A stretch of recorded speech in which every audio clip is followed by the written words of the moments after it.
नमस्कार दोस्तों, आप सभी का स्वागत है हमारे YouTube channel Uttarakhand education diary में।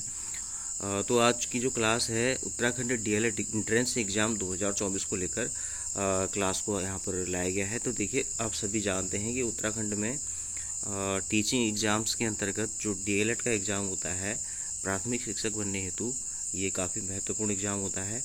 और डीएलएड एग्ज़ाम को अगर आप यहाँ पर इसका एंट्रेंस एग्ज़ाम क्लियर करते हैं तो इसके बाद आपकी ट्रेनिंग के बाद जॉब की जो श्योरिटी होती है वो 100% हो जाती है। तो डीएलएड एग्ज़ाम हेतु जो नोटिफिकेशन यहाँ पर सितंबर में आया हुआ था, तो उसमें आपने सभी ने देखा होगा कि जो इसका एग्ज़ाम होगा एंट्रेंस एग्ज़ाम, ये 30 नवंबर को प्रस्तावित किया गया है। यानी अभी काफ़ी टाइम है, लगभग 2 महीने यहाँ पर बचे हुए हैं। तो इसमें जो डीएलएड का सिलेबस होता है, तो सिलेबस में एक जो सबसे पहले होती है चाइल्ड पेडागोजी होती है। 200 नंबर का क्वेश्चन यहाँ पर पेपर होता है। 50-50 नंबर के 4 सेक्शन इसमें होते हैं। तो 50 नंबर की जो होती है पहले चाइल्ड पेडागोजी होती है, और इसके बाद यहाँ पर मैथ होती है, 50 नंबर की रीजनिंग होती है, और 50 नंबर की यहाँ पर जीके होती है। तो आज की जो क्लास यहाँ पर हम शुरू करने वाले हैं, ये चाइल्ड पेडागोजी की क्लास रहेगी। इसके बाद अन्य जो क्लासें हैं वो भी यहाँ पर आपको देखने को मिलेंगी। तो इसमें देखिए, डीएलएड के एग्ज़ाम में आपको बहुत कुछ नहीं पढ़ना होता है। कुछ सेलेक्टेड चीज़ें जो होती हैं उनको आप कम समय में अगर पढ़ लेते हैं, उसको तैयारी कर लेते हैं, तो आप आसानी से इसको यहाँ पर क्लियर कर सकते हैं एंट्रेंस को। तो क्योंकि यहाँ पर मैंने भी डीएलएड का एग्ज़ाम जो है एंट्रेंस एग्ज़ाम क्लियर किया हुआ है और इसकी ट्रेनिंग यहाँ पर मैंने कंप्लीट की हुई है। तो क्लास को आगे हम यहाँ पर बढ़ाएंगे। तो इसके लिए सबसे पहले जो आज की क्लास है चाइल्ड पेडागोजी के अंतर्गत, इसमें कुछ महत्वपूर्ण प्रश्न हैं जो आप डीएलएड के प्रीवियस एग्ज़ाम हम देखेंगे उत्तराखंड डीएलएड के, तो उसमें भी आपको ये सारे प्रश्न इस तरह के देखने को मिलेंगे। तो कुछ प्रश्न प्रीवियस एग्ज़ाम से भी यहाँ पर लिए गए हैं, और कुछ जो प्रश्न हैं जो एग्ज़ाम की दृष्टि से अति महत्वपूर्ण प्रश्न हैं उनको भी यहाँ पर शामिल किया गया है। तो क्लास को किसी भी क्वेश्चन को आप स्किप बिल्कुल मत कीजिएगा। तो आज की क्लास को शुरू करते हैं। तो पहला प्रश्न है, शिक्षण अभिरुचि का एक महत्वपूर्ण पहलू है। तो क्वेश्चन को सॉल्व करने से पहले आपको मैं एक यहाँ पर बात बताना चाहूँगा कि जैसे इसमें चाइल्ड पेडागोजी का एक ही यहाँ पर तरीका है कि कोई भी अगर इसमें क्वेश्चन आता है तो उसमें आपको हमेशा पॉजिटिव वाले ऑप्शन को पे ज़्यादा से ज़्यादा आपको जाना होता है। तो इसी बात को ध्यान में रखते हुए पहले क्वेश्चन को हम देखते हैं।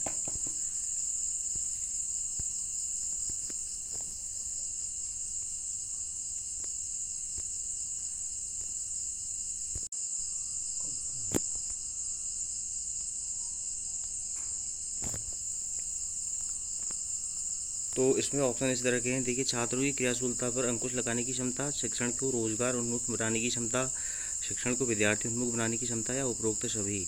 तो कई बार क्या होता है कि हम जल्दीबाजी में उपरोक्त सभी वाले ऑप्शन को क्लिक कर देते हैं। तो इसमें आपको देखिए, जो ऑप्शन नेगेटिव है उसको तो बिल्कुल कभी भी आंसर नहीं होगा। तो छात्रों की क्रियाशीलता लगाने पर अंकुश लगाने की क्षमता, ये अंकुश यहाँ पर नेगेटिव वर्ड आ रहा है, तो ये आंसर नहीं होगा। शिक्षण को रोजगार उन्मुख बनाने की क्षमता, देखिए शिक्षण अभिरुचि का एक महत्वपूर्ण पहलू है। तो ऐसा है नहीं कि स्टार्टिंग से ही हम शिक्षण को इसलिए कराएं कि बच्चा रोजगार उन्मुख बन सके। तो पहले उसमें कुछ जो बुनियादी योग्यताएं हैं उनका विकास करना होता है, जैसे आपने पढ़ाई होगा चाइल्ड पेडागोजी में PCSD, फिजिकल, कॉग्निटिव और सोशियल एंड इमोशनल डेवलपमेंट, उसका यहाँ पर करना काफ़ी ज़रूरी होता है। तो इसलिए विद्यार्थी शिक्षण को विद्यार्थी उन्मुख बनाने की क्षमता के हिसाब से हम शिक्षण अभिरुचि कराएंगे, ये इसका एक महत्वपूर्ण पहलू है। तो यहाँ पर ऑप्शन हो जाएगा सी, बिल्कुल सही। तो आपको पूरे क्वेश्चन को पहले डिटेल में पढ़ना है, उसके बाद सभी ऑप्शन को यहाँ पर आपने ट्राई करना है। क्योंकि चाइल्ड पेडागोजी एक ऐसा सब्जेक्ट होता है जिसमें आपको दिमाग का ज़्यादा यूज़ करना होता है, कि क्योंकि इसमें सॉल्व करने वाला ऐसा कुछ पार्ट यहाँ पर नहीं होता है। तो देखिए, अगला जो क्वेश्चन है, यदि आपको अंतर सेवा प्रशिक्षण के लिए कहीं भेजा जाए तो आप वहाँ क्या करेंगे। तो जैसे ही आप टीचिंग लाइन में आएंगे तो आपको टाइम टू टाइम देखिए अंतर सेवा प्रशिक्षण के लिए बार बार भेजा जाएगा ही जाएगा। तो वहाँ पर आप क्या करेंगे, अनुभवी शिक्षकों से अनुभव सीखेंगे, शिक्षण की नई नई विधियाँ सीखेंगे, शिक्षकों से अपना संपर्क बढ़ाएंगे, या उपरोक्त सभी। तो यहाँ पर देखिए 3 के 3 ऑप्शन जो हैं ये बिल्कुल पॉजिटिव लग रहे हैं, और ये शिक्षण के लिए काफ़ी ज़रूरी भी यहाँ पर होंगे। तो इसलिए इस प्रश्न का उत्तर हो जाएगा उपरोक्त सभी, यानी ऑप्शन डी बिल्कुल सही हो जाएगा। ठीक है, तो ये तीनों ही काम आपको यहाँ पर करने पड़ते हैं या करेंगे। नेक्स्ट क्वेश्चन है, शिक्षा को सर्वोत्कृष्ट रूप में परिभाषित किया जा सकता है तो अन्य व्यक्तियों के अनुमानों की जांच के आधार पर, एक सभ्य व्यक्ति के अनुभवों के आधार पर, एक ऐसी प्रक्रिया के रूप में जो दूसरे व्यक्तियों में परिवर्तन लाती है, बौद्धिक अभिवृद्धि के आधार पर। तो देखिए, शिक्षा को सर्वोत्कृष्ट रूप में परिभाषित किया जाता है। तो ये यहाँ पर जो हमारे महान शिक्षा शास्त्री जॉन लॉक हैं, उन्होंने भी यहाँ पर कहा था, शिक्षा एक ऐसी प्रक्रिया है जो दूसरे व्यक्तियों में परिवर्तन लाती है। यानी शिक्षा का जो प्राथमिक लक्ष्य है, जो आधारभूत शिक्षा का लक्ष्य होता है, वो होता है किसी दूसरे व्यक्ति में परिवर्तन लाना।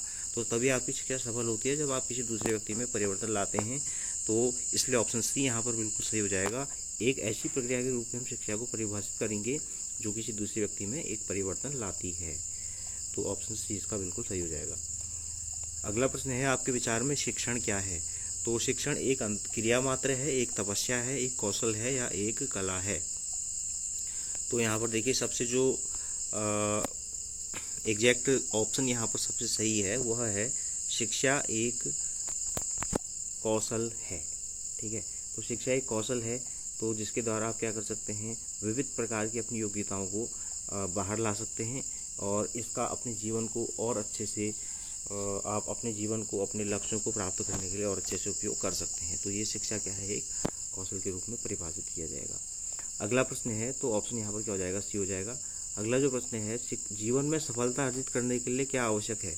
तो जीवन में सफलता अर्जित करने के लिए आवश्यक है प्रतिकूल परिस्थितियों के अनुरूप अपने आप को ढाल लेना और परिश्रम से न भागना, अवसर प्राप्त करने की क्षमता विकसित कर लेना, भाग्य का अनुकूल होना और उपरोक्त सभी। तो देखिए, इसका जो सही उत्तर है, सबसे जो उचित आंसर इसका यहाँ पर दिख रहा है वह है ऑप्शन ए, प्रतिकूल परिस्थितियों के अनुरूप अपने आप को ढाल लेना और परिश्रम से न भागना।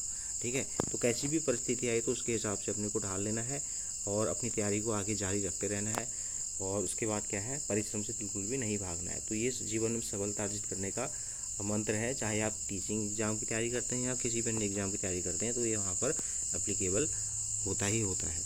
तो ऑप्शन क्या हो जाएगा इसका, जो हो जाएगा उत्तर ऑप्शन ए हो जाएगा। ठीक है, अगला प्रश्न है, शिक्षक की योग्यता एवं आचरण का सबसे अच्छा मूल्यांकन कौन करता है? शिक्षक की योग्यता और आचरण का सबसे अच्छा मूल्यांकन कौन करता है? विशेषज्ञ करते हैं, समाज के संभ्रांत लोग करते हैं, उनके शिष्य करते हैं या उनके प्रधानाचार्य करते हैं? तो देखिए, आपने कहावत सुनी होगी, जैसे शिक्षक वैसे ही शिष्य होते हैं। ठीक है, तो यानी कि एक शिक्षक की योग्यता और आचरण का सबसे अच्छा जो मूल्यांकन करते हैं वो उनके शिष्य करते हैं। ऑप्शन सी इसका बिल्कुल सही हो जाएगा। ठीक है, तो एक शिक्षक किस तरह का व्यवहार अपने शिष्यों में देखना चाहता है या उनमें लाना चाहता है, ये इसकी स्पष्ट छवि जो होती है एक शिक्षक की, उसके शिष्यों में साफ साफ दिखाई देती है। ठीक है, तो घर से जाने के बाद आप देखते हैं कि बच्चे का जो अधिकतर संपर्क होता है वह एक अपने शिष्य होता है, वो संपर्क अपने शिक्षक से ही होता है। तो शिक्षक के जो व्यवहार और आचरण की स्पष्ट झलक है वो उनके शिष्यों में भी दिखाई देती है। ठीक है, तो ऑप्शन सी इसका बिल्कुल हो जाएगा सही, यानी उनके शिष्य। अगला प्रश्न है, आपके विचार में शिक्षा का उद्देश्य क्या होना चाहिए? तो शिक्षा का उद्देश्य छात्रों की मानसिक योग्यता का विकास, छात्रों का सर्वांगीण विकास, छात्रों को साक्षर बनाना, शिक्षा अर्जित करने के बाद नौकरी। तो देखिए, शिक्षा का जो उद्देश्य होता है वह होता है छात्रों का सर्वांगीण विकास। वैसे जो यहाँ पर अन्य ऑप्शन दिख रहे हैं ये द्वितीय आंसर उत्तर इसके हो सकते हैं, लेकिन सर्वांगीण विकास में सभी प्रकार का विकास आ जाएगा। देखिए, 4 चीज़ें आपको हमेशा याद रखनी है जब भी आप चाइल्ड पेडागोजी पढ़ेंगे। तो इसको मैं शॉर्ट में लिखूँ PCSE। ठीक है, फिजिकल यानी बच्चे का शारीरिक विकास, कॉग्निटिव यानी संज्ञानात्मक विकास, सोशल यानी सामाजिक विकास और ई मतलब हो जाता है इमोशनल यानी उसका भावनात्मक रूप से उसको विकसित होना होता है।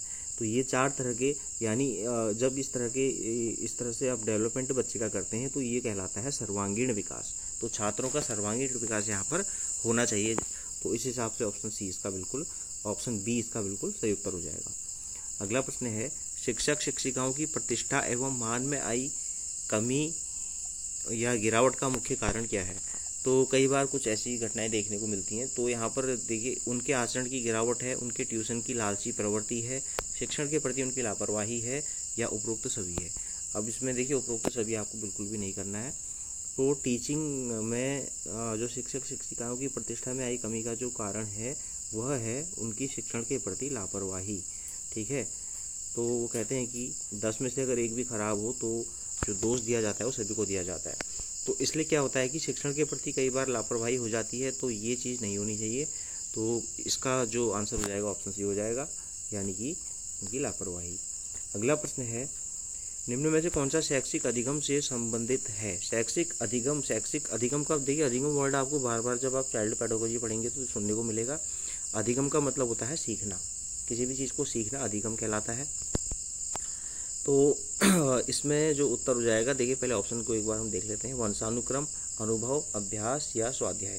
तो आपके शैक्षिक अधिगम से कौन सा सबसे उचित रूप से या सबसे ज़्यादा रूप से यहाँ पर संबंधित हो जाएगा? देखिए वंशानुक्रम जो होता है अधिगम से संबंधित होता है, लेकिन जब आप यहाँ पर कुछ नया सीखते हैं तो उसमें वंशानुक्रम उतना ज़्यादा रोल यहाँ पर नहीं करता, कुछ मामलों में कर सकता है। अनुभव ठीक है, ये भी होता है, स्वाध्याय भी होता है, लेकिन अभ्यास जैसी चीज़ है जो शैक्षिक अधिगम से सीधे संबंधित है। आप जिस चीज़ का अभ्यास जितना ज़्यादा करेंगे, आपकी जो अधिगम की क्षमता है, सीखने की क्षमता उतनी ही ज़्यादा बढ़ती जाएगी। तो इसलिए आप सबसे पहला जो सबसे ज़रूरी यहाँ पर तथ्य है शैक्षिक अधिगम से जो संबंधित है वह है आपका अभ्यास, यानी कि प्रैक्टिस मेक्स परफेक्ट। आपने कहावत भी सुनी होगी या ये इस तरह की लाइनें सुनी होंगी। तो अभ्यास यहाँ पर काफ़ी ज़रूरी होता है। अनुभव उसके बाद आएगा। देखिए अनुभव होना किसी चीज़ का, उससे भी अनुभव से भी सीखा जाता है, लेकिन पहली जो चीज़ होती है अभ्यास होती है। स्वाध्याय भी यहाँ पर सीखने से संबंधित है, लेकिन जो आपको प्राथमिक चीज़ सीखने को वो है अभ्यास। ठीक है, तो ऑप्शन सी इसका बिल्कुल सही हो जाएगा। आधारभूत शिक्षा से क्या अभिप्राय है? आधारभूत शिक्षा यानी बुनियादी शिक्षा भी हम इसको कई बार कहते हैं। तो प्राथमिक के हिसाब से देखिए आधारभूत शिक्षा पे ज़्यादा से ज़्यादा महत्व दिया जा रहा है, चाहे NCF 2005 हो या नेशनल एजुकेशन पॉलिसी 2020 हो। इसमें इन सभी में आधारभूत शिक्षा पे काफ़ी बल दिया गया है और कहा गया है कि अभी जो भारत में लगभग बहुत सारे ऐसे बच्चे हैं, 6 वर्ष से कम उम्र के ऐसे बच्चे हैं जहाँ पर आधारभूत शिक्षा के अभाव में वे आगे की क्लास में बहुत अच्छा नहीं कर पाते हैं। तो इसलिए आधारभूत शिक्षा को यहाँ पर NEP में बहुत ज़्यादा महत्व दिया भी गया है।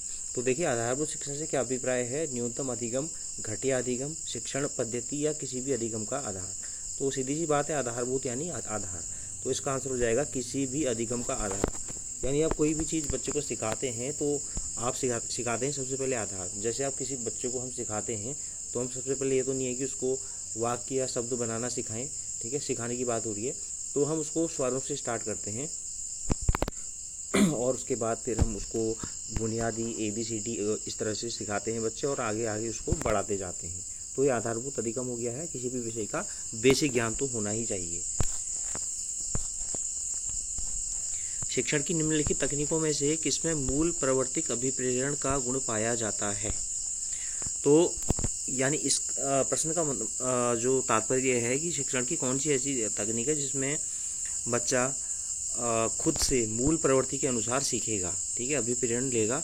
तो कथन तकनीक ये मूल तकनीक में नहीं आएगी। देखिए कथन, विद्यार्थियों से अन्योन्य क्रिया, विद्यार्थियों को करके सीखने के लिए कहना, या खेल पद्धति। तो इस प्रश्न का जो सबसे पहला जो अप्रोप्रिएट आंसर हो जाएगा वो हो जाएगा विद्यार्थियों से अन्योन्य क्रिया। अब कई बार आपको यहाँ पर ऐसा भी लग सकता है कि विद्यार्थियों को करके सीखने के लिए कहना, क्योंकि NEP में साफ साफ कहा गया है कि विद्यार्थी स्वयं करके सीखें, विद्यार्थी को सीखने के लिए अवसर दिए जाएं।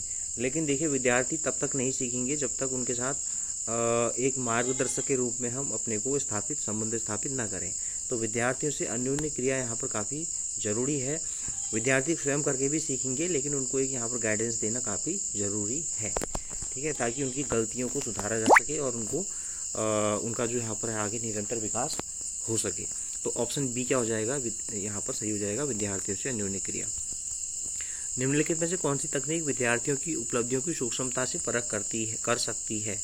तो विद्यार्थियों को अगर आपने जैसे परख करना है कौन सा विद्यार्थी मतलब अपने शिक्षण में किस हिसाब से उसका यहाँ पर डेवलपमेंट हो रहा है, वो कितना अच्छा यहाँ पर कर पा रहा है, तो इसके लिए सबसे बढ़िया क्या रहेगा? लिखित परीक्षाएं, मौखिक परीक्षाएं, विस्तृत एवं अवनरत मूल्यांकन, शिक्षा अधिकारियों द्वारा संयोग जन्य प्रेक्षण।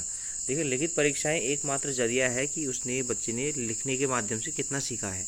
मौखिक परीक्षाएं भी ठीक है, ओरल आप बच्चे से जान सकते हैं कि बच्चे ने कितना सीखा है, लेकिन इनको इतना ज़्यादा महत्व नहीं दिया जाता है, क्योंकि जब से यहाँ पर सतत और व्यापक मूल्यांकन आया है, जिसको हम CCE भी बोलते हैं, कंटिन्यूस एंड कम्प्रहेंसिव एवल्यूएशन, जिसको हम कहते हैं सतत व्यापक मूल्यांकन, इसी का दूसरा नाम है विस्तृत एवं अनवरत मूल्यांकन। ये हुआ था 2009 से स्टार्ट। तो यानी कि ऑप्शन सी यहाँ पर बिल्कुल सही हो जाएगा। तो विस्तृत एवं अनवरत मूल्यांकन यहाँ पर काफ़ी ज़्यादा ज़रूरी हो जाता है एक बच्चे को सीखने के लिए, बच्चे को सिखाने के लिए।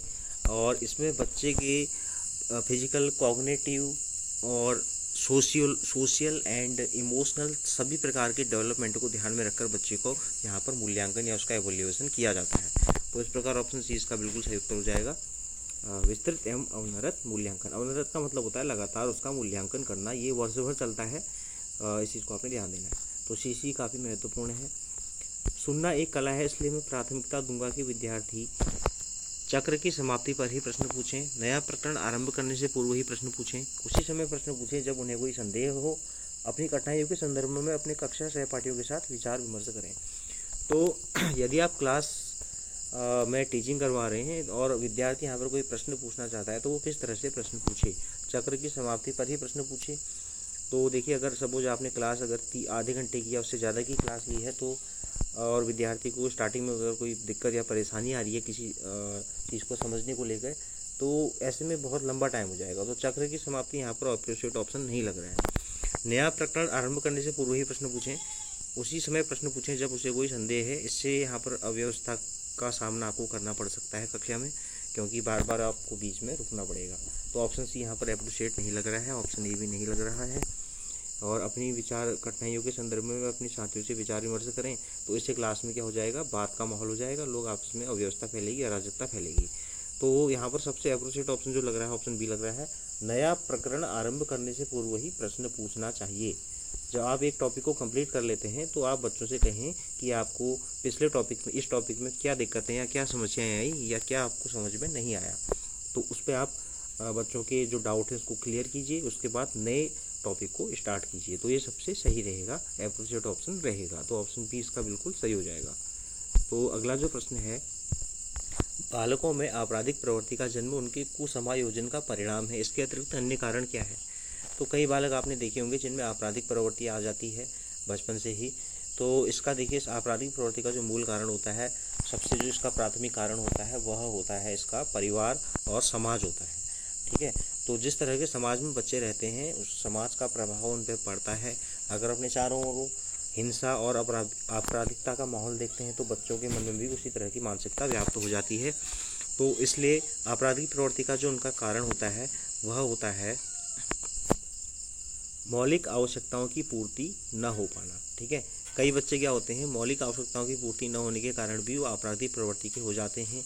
जैसे अगर बच्चे अगर मान लो बच्चा जैसे गरीबी में रहता है, ठीक है, गरीबी की रेखा से नीचे है, तो वो बच्चा चोरी करने के लिए बाध्य हो जाएगा। ठीक है, तो इस तरह से क्या होता है, मौलिक आवश्यकताओं की पूर्ति होना बहुत ज़रूरी है। तो इसलिए देखिए, आपने देखा होगा जो स्कूल में सरकार के द्वारा कई कार्यक्रम चलाए जाते हैं, जिसमें अब तो ऐसा भी होता है कि बच्चों को फ्री यहाँ पर ड्रेस यूनिफॉर्म स्कूल से ही मिलती है, उनको खाना स्कूल में मिलता है, मिड डे मील मिलता है। तो कहीं ना कहीं ये मौलिक आवश्यकताओं की पूर्ति को करने से लेकर ही संबंधित है। तो ऑप्शन बी क्या हो जाएगा, इसका बिल्कुल सही हो जाएगा। तो देखिए, अगला जो प्रश्न है, विद्यार्थियों को सामूहिक क्रियाओं का अवसर देने से किस भावना का विकास होता है। तो जब बच्चे समूह में रहकर काम करते हैं, तो इससे उनको क्या फ़ायदा होगा, किस तरह का उनके अंदर डेवलपमेंट आएगा, सहयोग का, दोस्ती का, प्रतिस्पर्धा का या दुश्मनी का। देखिए, नेगेटिव वर्ड को तो बिल्कुल आपने हटा देना है ऑप्शन से, दुश्मनी नहीं हो सकता, नहीं होगा। प्रतिस्पर्धा भी इसमें अगर हम पॉजिटिव वे में लें तो नहीं होगा। तो देखिए, दोस्ती, और सबसे जो अप्रोप्रिएट ऑप्शन यहाँ पर है, ऑप्शन ए है सहयोग। तो विद्यार्थी जब समूह में काम करते हैं, तो उनमें सहयोग की भावना का विकास होता है और वे क्या करते हैं, आपस में सहयोग एक दूसरे का कर रहे होते हैं। तो ऑप्शन ए इसका बिल्कुल सही उत्तर हो जाएगा, सहयोग की भावना। अगला प्रश्न है, आप निम्न में से किस श्रेणी के छात्रों को पसंद करेंगे। जो आपसे संबंधित है, सभी प्रकार के छात्रों को करेंगे, जो आपको जानते हों, जो आपको न जानते हों। तो देखिए, आपका जो यहाँ पर है, सभी प्रकार के छात्रों को आपको पसंद करना है, चाहे छात्र किसी भी श्रेणी के हों। जो आपसे संबंधित हो या न भी हो, आप उनको जानते हो या न भी जानते हो, क्लास में बैठा सबसे आगे का बच्चा हो या क्लास में सबसे पीछे का बच्चा हो, तो आपको सभी से समान व्यवहार यहाँ पर करना चाहिए। तो इसलिए सभी प्रकार के छात्रों को आप पसंद करेंगे, चाहे एक प्रतिभाशाली छात्र हो या जो एक मंद बुद्धि छात्र हो, तो सभी को आपने समान व्यवहार से यहाँ पर दिखाना है। तो ऑप्शन क्या हो जाएगा इसका? बी सही हो जाएगा। जूनियर कक्षाओं में किसके द्वारा परीक्षण दिया जाना चाहिए? तो जूनियर कक्षाओं में अध्यापक द्वारा, अध्यापिका द्वारा, ए तथा बी में से किसी के भी द्वारा, केवल अधिक आयु के अध्यापक द्वारा। जूनियर कक्षाओं का मतलब ऐसा तो है नहीं कि अधिक आयु का अध्यापक ही वहाँ पर बेहतर तरीके से काम कर सकता है, तो एक अध्यापक भी कर सकता है काम अच्छे से और अध्यापिका दोनों ही मिलकर भी कर सकते हैं। तो यानी ऑप्शन सी इसका सबसे वैलिड आंसर लगता है। तो ऑप्शन ए और बी दोनों यहाँ पर सही हो जाएंगे। अध्यापक और अध्यापिका दोनों के द्वारा ही जूनियर कक्षाओं में परीक्षण दिया जाना चाहिए। शैक्षिक निर्देशन किस समय दिया जाना लाभकारी होता है? तो शैक्षिक निर्देशन को हम यहाँ पर एक प्रकार से गाइडेंस भी हम कह सकते हैं। तो ये कब दिया जाना सबसे फायदेमंद हमारे लिए होता रहता है? प्रारंभ में प्रत्येक कक्षा में, जब आवश्यकता हो तभी, जब छात्र किसी ग्रुप में जाने को तैयार हो, या जब छात्र एक विद्यालय से दूसरे विद्यालय में प्रवेश करें। तो इसका जो सबसे एप्रोप्रिएट यहाँ पर आंसर लगता है वो लगता है जब छात्र किसी ग्रुप में जाने को तैयार हो। तो जब भी छात्र किसी नए ग्रुप में जाते हैं तो उनको एक गाइडेंस देना बहुत ज़रूरी हो जाता है, चाहे कोई नया काम हो या कोई नया उनका समूह कार्य हो या कुछ किसी भी एक्टिविटी जो उनके लिए, कोई भी एक्टिविटी जो उनके लिए नई हो, तो वहाँ पर उनको गाइडेंस देना बहुत ज़रूरी है। तो ऑप्शन सी इसका सबसे यहाँ पर वैलिड आंसर है। जब छात्र किसी ग्रुप में जाने को तैयार हो जाए तो उनको यहाँ पर शैक्षिक निर्देशन की आवश्यकता पड़ती है। यदि आपकी कक्षा में छात्र समय समय पर कक्षा में अनुपस्थित रहते हैं तो आप क्या करेंगे? तो अभिभावकों से इसका कारण पूछेंगे, स्कूल के अन्य शिक्षकों से पूछेंगे, अनुपस्थित रहने वाले छात्र से कारण पूछेंगे, कक्षा के अन्य छात्रों से इसका कारण पूछेंगे। तो जो छात्र अनुपस्थित रहते हैं, सबसे पहले आप जब वो स्कूल में उपस्थित होंगे तो उनसे कारण पूछेंगे कि उनकी अनुपस्थिति का क्या कारण यहाँ पर है। तो ऑप्शन सी सबसे यहाँ पर वैलिड आंसर हो जाएगा। अनुपस्थित रहने वाले छात्रों से आप डायरेक्ट उसका कारण पूछेंगे। अगर वो छात्र कारण बताने से असमर्थ रहते हैं तो उसके बाद आप उनके अभिभावकों से संपर्क कर सकते हैं। तो सबसे जो इसका एप्रोप्रिएट आंसर ऑप्शन सी हो जाएगा। अगला प्रश्न है, कक्षा के सभी छात्र गृह कार्य करने में रुचि ले सकें, इसके लिए गृह कार्य कैसा होना चाहिए?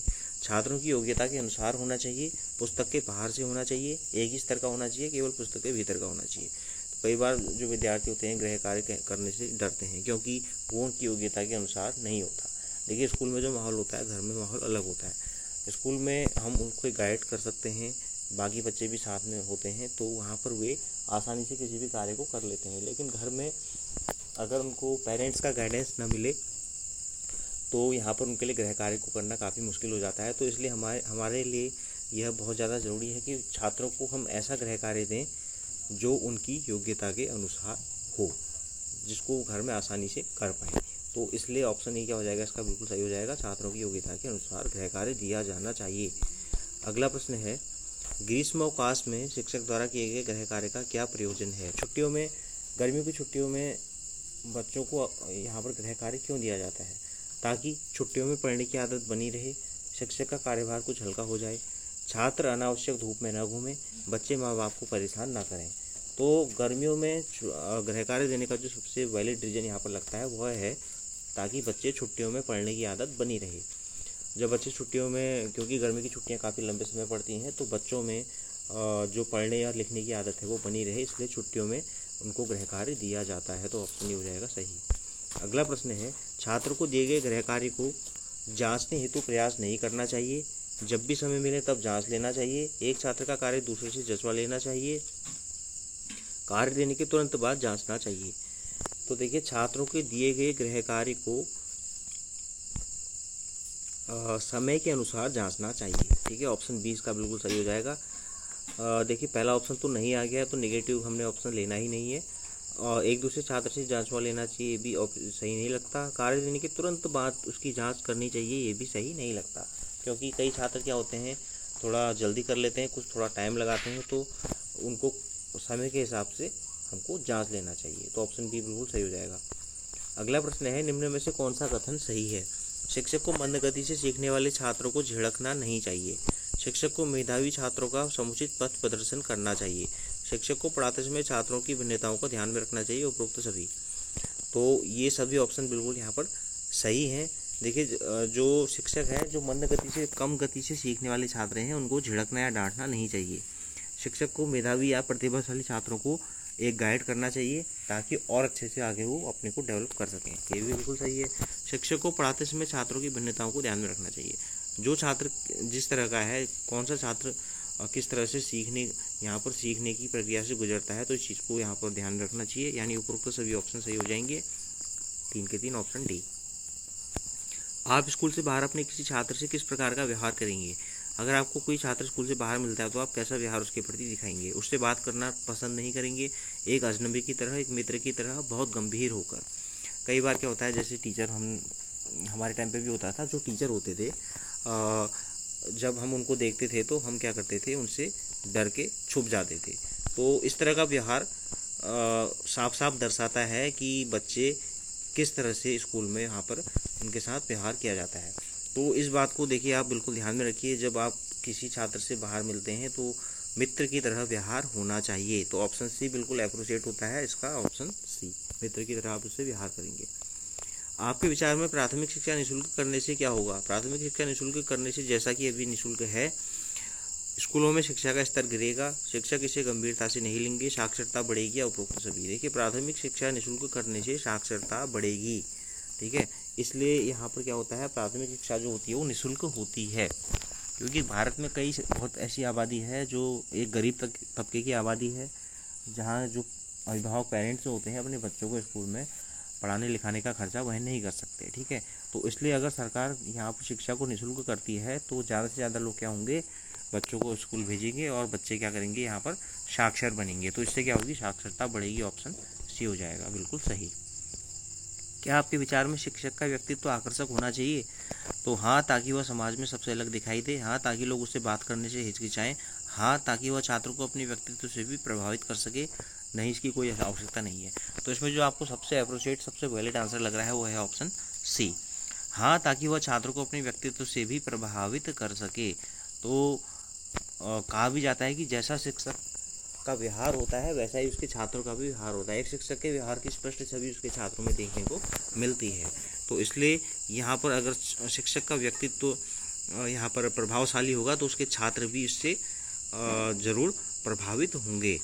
तो ऑप्शन सी इसका बिल्कुल सही हो जाएगा। परीक्षाओं में अनुचित साधनों के प्रयोग का मूल कारण क्या है? नैतिक मूल्यों का ह्रास, परीक्षा व्यवस्था का दोषपूर्ण होना, ए और बी दोनों, प्रश्न पत्रों का कठिन होना। तो इस प्रश्न का जो सही उत्तर हो जाएगा वो हो जाएगा ऑप्शन बी, सी हो जाएगा, ए और बी दोनों। देखिए, नैतिक मूल्यों का ह्रास हो रहा है और परीक्षा व्यवस्था यहाँ पर दोषपूर्ण हो रही है। तो कई बार क्या होता है, अनुचित साधनों का प्रयोग हो जाता है और उसमें कोई पकड़ा भी नहीं जाता है। तो यहाँ पर कहीं ना कहीं परीक्षा व्यवस्था में भी यहाँ पर दोष देखने को मिलता है और नैतिक मूल्यों का ह्रास तो होता ही होता है। तो ऑप्शन सी इसका बिल्कुल सही हो जाएगा। अगला प्रश्न है, एक ही कक्षा में पढ़ने वाले छात्रों की उपलब्धि में भिन्नता पाए जाने के प्रमुख कारण सभी हैं, केवल एक के अलावा। तो एक ही कक्षा में छात्र अलग अलग प्रकार के क्यों होते हैं? शिक्षकों में शिक्षण की कमी होना, परिवेश की भिन्नता का होना, छात्रों में श्रम तथा एकाग्रता का भिन्न होना, जन्मजात योग्यता का अलग अलग होना। तो कई बार ऐसा होता है, कुछ छात्र प्रतिभाशाली होते हैं, कुछ सामान्य होते हैं और कुछ मंद बुद्धि होते हैं। तो ये तो जन्मजात ही होता है कई बार, ठीक है। तो ऑप्शन डी हो जाएगा। तो जन्मजात योग्यता भी कई बार बच्चों में अलग अलग होती है। कुछ बच्चे बहुत जल्दी सीख जाते हैं, कुछ बच्चे सामान्य गति से सीखते हैं और कुछ बच्चों को बहुत सीखने में टाइम लगता है, कुछ बच्चे स्लो लर्नर होते हैं। तो ऑप्शन डी हो जाएगा सही। शिक्षक तथा छात्रों के मध्य संबंधों में सौहार्द में कमी का कारण क्या है?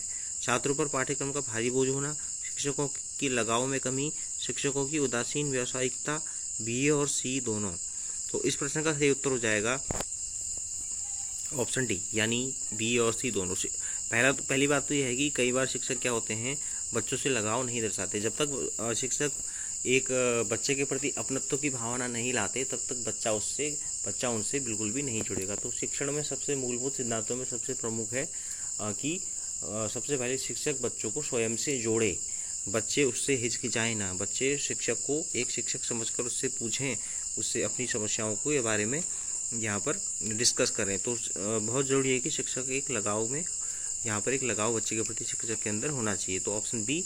और शिक्षक में कई बार हम देखते हैं कि उदासीनता होती है, कई शिक्षक उदासीन हो जाते हैं, और यहाँ पर शैक्षिक कार्यों के प्रति उदासीन होने के कारण क्या होता है, बच्चे का विकास भी यहाँ पर प्रभावित होता है और बच्चे यहाँ पर ज़्यादा इस तरह का मतलब नहीं रखते। तो ऑप्शन क्या हो जाएगा इसका, बिल्कुल डी सही हो जाएगा। बी और सी दोनों इसके कारण हो जाते हैं। छात्रों में साहस की भावना पैदा करने के लिए शिक्षक को क्या करना चाहिए? तो देखिए इसका प्रश्न भी हम आगे देखेंगे, इस प्रश्न का उत्तर हम आगे देखेंगे। शिक्षक संगठन का दायित्व होना चाहिए। सरकार पर दबाव डालना, शिक्षक तथा सरकार के बीच, शिक्षकों तथा सरकार के बीच मध्यस्थ बनकर काम करना, हड़ताल तथा रैलियों का आयोजन करना, शिक्षकों की समस्याओं पर विचार करना तथा उन्हें दूर करने का प्रयास करना। तो ऑप्शन डी सबसे ज़्यादा वैलिड यहाँ पर लग रहा है। देखिए शिक्षक संगठन का दायित्व होना चाहिए, शिक्षकों की समस्याओं का पर विचार करना तथा उन्हें दूर करने के लिए प्रयास करना। तो ये सबसे यहाँ पर सही ऑप्शन हो जाएगा। यदि कोई छात्र अपनी आशा से कम अंक पाता है तो उसे क्या कहकर सांत्वना देंगे? यानी सीधी सी बात है, अगर किसी बच्चे के नंबर कम आ रहे हैं एग्जाम में तो आप उसे क्या कहेंगे? हो सकता है तुम्हारे उत्तर अति विचित्र होने के कारण परीक्षक को समझ में ना आए हो, तुम्हें अपने परिश्रम में विश्वास रखना चाहिए। परीक्षा में कम अंक मिलने के पीछे परीक्षक की लापरवाही भी हो सकती है या उपरोक्त सभी। तो सबसे पहली बात है, बच्चे को हमें बिल्कुल भी डीमोरलाइज नहीं होने देना है और बच्चा बिल्कुल भी ऐसा फील न करे कि वो नहीं पढ़ सकता या उसके नंबर कम आए हैं, वो अब आगे अच्छे से नहीं कर सकता। तो ये बिल्कुल ऐसा भी उसके अंदर विचार ना आए। तो इसलिए आपको क्या करना है, उसे कहना है कि तुम्हें अपने परिश्रम में विश्वास रखते रहना चाहिए। यानी तुम परिश्रम करते रहोगे तो आगे अच्छे अंक भी जरूर ले आओगे। तो ऑप्शन बी इसका बिल्कुल यहाँ पर सही हो जाएगा। कोई छात्र यदि शिक्षक के निरंतर प्रयास के बावजूद भी बार बार कक्षा में अनुत्तीर्ण हो रहा है तो इसका संभावित कारण क्या हो सकता है? यानी कि आप किसी छात्र के पीछे आपने काफ़ी ज़्यादा मेहनत की है लेकिन तब भी वो बार बार फेल हो जा रहा है, तो इसका कारण क्या हो सकता है? छात्र का उद्दंड होना, अभिभावकों का उस पर ध्यान न देना, छात्र की बुद्धि औसत से बहुत नीचे होना, उपरोक्त सभी। तो इसका जो सही उत्तर हो जाएगा, छात्र की जो बुद्धि है देखिए वह औसत से नीचे है, यानी कि वो बहुत मंद गति से सीख पा रहा है तो इसलिए वो कई बार फेल हो सकता है। और अभिभावक उस पर ध्यान न दे रहे हैं, बिल्कुल ऐसा भी हो सकता है, क्योंकि देखिए स्कूल में टीचर और घर में अभिभावकों का ध्यान देना बहुत ज़रूरी है। और हो सकता है छात्र उद्दंड भी। तो उपरोक्त सभी ऑप्शन इसके सही हो जाएंगे, यानी उपरोक्त सभी। स्कूलों में विभिन्न कक्षाओं में प्रवेश देने हेतु आरक्षण का आधार होना चाहिए। छात्रों को अशिक्षित एवं पिछड़ा पारिवारिक परिवेश, छात्र की खराब आर्थिक स्थिति, छात्र की जाति व धर्म, ए और बी दोनों। तो इसका सही उत्तर हो जाएगा ऑप्शन डी, यानी ए और बी दोनों। यानी छात्र अशिक्षित और पिछड़े बैकग्राउंड से आते हैं, उसके वो प्रथम पीढ़ी का छात्र है जो शिक्षा के क्षेत्र में जो शिक्षण ले रहा है, जो कुछ सीख रहा है, जबकि उससे ऊपर के जो पीढ़ियां हैं, उसके परिवार हैं, माता पिता है उसके ऊपर हैं, उन्होंने कभी शिक्षा ग्रहण नहीं करी। तो ऐसे छात्रों को आरक्षण दिया जाना चाहिए। और छात्र की अगर खराब आर्थिक स्थिति है और वो पढ़ने लिखने का खर्चा उसके माता पिता वहन नहीं कर सकते तो तब भी उस छात्र को आरक्षण दिया जाना चाहिए। तो ऑप्शन ए और बी दोनों बिल्कुल यहाँ पर सही हो जाएंगे, यानी ऑप्शन डी बिल्कुल सही है। समाज में छात्रों को किस प्रकार की भागीदारी वांछनीय है? समाज में छात्रों की किस प्रकार की भागीदारी वांछनीय है, आपका क्या विचार है? तो एक जो छात्र होंगे वो समाज में किस तरह से भागीदार बन सकते हैं? अनुदेशात्मक सहयोग की भावना, परस्पर सहयोग की आकांक्षा, रचनात्मक सहयोग की भावना, क्रियाशीलात्मक सहयोग की भावना। तो छात्रों की समाज में जो भागीदारी होती है वह होनी चाहिए परस्पर सहयोग की आकांक्षा या परस्पर सहयोग की भावना उनके अंदर होनी चाहिए। ये एक स्वस्थ समाज के लिए बहुत जरूरी है। तो ऑप्शन क्या हो जाएगा? बी इसका बिल्कुल सही हो जाएगा। अगला प्रश्न है, आदर्श शिक्षक के बारे में आपकी क्या धारणा है? एक आदर्श शिक्षक कैसा होना चाहिए? वह समय पर स्कूल जाना चाहिए, वह छात्र को पढ़ाने में रुचि रखता है, वह छात्र को पढ़ाने के लिए प्रेरित करता है, वह पढ़ाने के साथ साथ अन्य कार्य भी करता है। तो देखिए सबसे जो जरूरी चीज़ है आदर्श शिक्षक के लिए, कोई भी शिक्षक छात्र को पढ़ाने में रुचि रख सकता है, लेकिन छात्र को पढ़ाने के लिए जो प्रेरित करे वो ऐसे प्रयास करे कि छात्र बिना किसी समस्या के खुद पढ़ने के लिए यहाँ पर छात्र प्रेरित हो जाए। तो ऐसा शिक्षक एक आदर्श शिक्षक माना जाता है। छात्र शिक्षक के डर से न पढ़े जबकि स्वयं पढ़ने के लिए वो प्रेरित हो। तो ऑप्शन सी हो जाएगा बिल्कुल इसका सही उत्तर। हमें शिक्षा ग्रहण करनी चाहिए क्योंकि शिक्षा व्यक्ति को अर्थोपार्जन योग्य बनाती है, व्यक्ति को विद्वान बनाती है, व्यक्तित्व को स्वावलंबी बनाती है, उपरोक्त सभी। तो सभी ऑप्शन इसके सही हो जाएंगे। शिक्षा के द्वारा ये सभी कार्य किए जाते हैं। तो ऑप्शन डी इसका राइट आंसर है। शिक्षक मुख्य रूप से किसके प्रति जवाबदेह होता है? शासन के प्रति, अभिभावकों के प्रति, प्रधानाचार्य के प्रति, समाज तथा छात्रों के प्रति। एक शिक्षक मुख्य रूप से समाज और अपने छात्रों के प्रति जवाबदेह होता है, इसलिए ऑप्शन क्या हो जाएगा, डी इसका बिल्कुल सही हो जाएगा। छात्र को स्वास्थ्य सफाई के लिए प्रेरित करने के लिए शिक्षक को क्या करना चाहिए? छात्रों के नाखून आदि कटे हैं, इसे नियमित रूप से चेक करते रहना चाहिए। स्वयं कक्षा में साफ सुथरा होकर आना चाहिए। कक्षा के महत्व पर, स्वास्थ्य के महत्व पर प्रतिदिन छात्रों के सामने भाषण देना चाहिए। ए और बी दोनों। तो इसका जो सबसे अप्रोप्रिएट आंसर हो जाएगा ए और बी दोनों हो जाएगा। यदि किसी छात्र के नाखून आदि कटे हैं तो इसे नियमित रूप से चेक करते रहना चाहिए। यानी कुल मिला के छात्रों को क्या है यहाँ पर स्वच्छ आदतों के निर्माण के लिए प्रेरित करना चाहिए। स्वयं कक्षा में साफ सुथरा होकर आना चाहिए, खुद भी साफ सुथरा बनकर जाना चाहिए, क्योंकि छात्र जब अपने शिक्षक को साफ सुथरा देखेंगे तो वो खुद भी क्या करेंगे, यहाँ पर स्वच्छ बनकर आएंगे। तो ऑप्शन क्या हो जाएगा इसका, डी बिल्कुल सही हो जाएगा। विद्यालय में शिक्षक का प्राथमिक कर्तव्य यह है कि वह अपने कार्यों के द्वारा अपने प्रधानाचार्य एवं स्कूल की प्रतिष्ठा को बढ़ाए, वह पाठ्यक्रम को पूरा करने पर विशेष ध्यान दे, छात्र हित को सर्वोपरि रखे और इसके अनुसार काम करे, अपने प्रधानाचार्य का चारों ओर गुणगान करता फिरे। तो विद्यालय में शिक्षक का सबसे पहला कर्तव्य है कि वह छात्र हित को सबसे ऊपर रखे। सबसे ऊपर उसको यह चाहिए कि छात्रों का भला हो और छात्र ज़्यादा से ज़्यादा सीखें, और उसी के अनुसार उसको काम करना चाहिए। तो ऑप्शन सी क्या हो जाएगा, बिल्कुल सही उत्तर हो जाएगा। पढ़ाते समय कक्षा में शिक्षक का विश्वास कब डगमगाता है? तो जब आप कक्षा में पढ़ाते समय जब आप कक्षा में होंगे तो आप कब यहाँ पर बिल्कुल एकदम ऐसा फील करेंगे कि आपको लगेगा कि यहाँ पर आप कक्षा शिक्षण में नहीं कर पाएंगे। तो जब उसकी छात्रों में पकड़ नहीं होती, जब वह पाठ की पूरी तैयारी करके कक्षा में नहीं आता, जब वह छात्रों की रुचि को बढ़ाने के लिए उचित युक्तियों का प्रयोग नहीं करता, उपरोक्त सभी। तो देखिए सबसे ज़्यादा परेशानी तब आती है जब आप पाठ की पूरी तैयारी करके कक्षा में नहीं जाते हैं, तो वहाँ पर आपका विश्वास डगमगा सकता है, क्योंकि आपने उस चीज़ की पूरी तैयारी नहीं की है, तो आप उस चीज़ को अच्छे से बच्चे को नहीं पढ़ा पाएंगे, बच्चे को नहीं समझा पाएंगे। तो इसलिए ऑप्शन बी यहाँ पर सही हो जाएगा। तो बहुत ज़रूरी है कि आप जब भी किसी चीज़ को क्लास में पढ़ाने के लिए जाएँ तो आप पहले उसकी पूरी तैयारी करके जाएँ। अगला प्रश्न है, कक्षा में लोकतांत्रिक मूल्यों की स्थापना हेतु शिक्षक निम्न में से क्या उपागम अपनाता है? अगर आपको कक्षा में लोकतांत्रिक मूल्यों को विकसित करना है बच्चों के अंदर, तो आप क्या करेंगे? वह कक्षा में हर काम बहुमत के आधार पर करेगा, छात्रों को स्वतंत्र निर्णय लेने का पूरा अधिकार देता है, किसी मामले में निर्णय लेते समय वह छात्रों का मार्गदर्शन करता है किंतु अपने विचारों को उन पर नहीं थोपता, उपरोक्त सभी। तो सबसे अप्रोप्रिएट ऑप्शन सी है। देखिए निर्णय छात्र लेंगे और उसमें वो मार्गदर्शन उनका करेगा कि क्या सही है क्या गलत है, लेकिन वो ऐसी कोई बाध्यता नहीं रखेगा कि उसी की बात छात्र माने। तो ऑप्शन सी बिल्कुल सही हो जाएगा। तो आज की क्लास को यहीं पर समाप्त करते हैं। आपको क्लास कैसी लगी ज़रूर बताइए कमेंट में लिखकर, और अगर आप आगे भी लगातार ऐसी क्लासेस चाहते हैं तो क्लास को आप लाइक कीजिएगा और कमेंट में लिखिएगा कि आपको आगे कौन सी क्लास चाहिए। तो फिर नेक्स्ट क्लास में आपसे मिलते हैं। ये आज पहली क्लास थी, इसके अतिरिक्त यहाँ पर जो जीके की क्लास भी आपकी आएगी और मैथ और रीजनिंग की क्लास को भी यहाँ पर आपको यहाँ पर प्रोवाइड कराया जाएगा। तो डीएलएड एग्ज़ाम का अभी लगभग 2 महीने बचे हुए हैं और 2 महीने काफ़ी सफिशिएंट हैं अगर आप रेगुलर और अच्छे से यहाँ पर तैयारी करते हैं। तो आप सिलेबस के अनुसार अपना जो पाठ्यक्रम है उसको पूरा कीजिए और बाकी यहाँ पर क्लास आपके काफ़ी ज़्यादा हेल्प करेंगी। तो नेक्स्ट क्लास में आप सभी से मिलेंगे। Thank you.